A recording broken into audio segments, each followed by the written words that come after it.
Et spørgsmål, jeg får rigtig tit, det er, om man bliver en anden person eller et andet menneske, når det er sådan, at man har været i hypnose.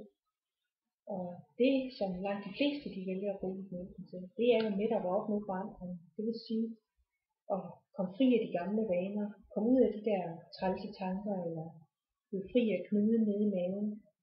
Så på den måde, så kan du bruge hypnosen til at simpelthen komme fri af de ting, som går og knuger dig, som du synes er trælse i hverdagen, eller måske på dit arbejde. Det er meget relevant at bruge hypnosen også i de situationer, hvor vi har noget arbejdsrelateret, til at komme over på den anden side. Vi kan tumle med mange ting i det bevidste, men tingene kan være væsentligt anderledes, når vi bruger det, vi har i det underbevidste, og finder ressourcerne frem der for alt det, der måske har spændt ben for os.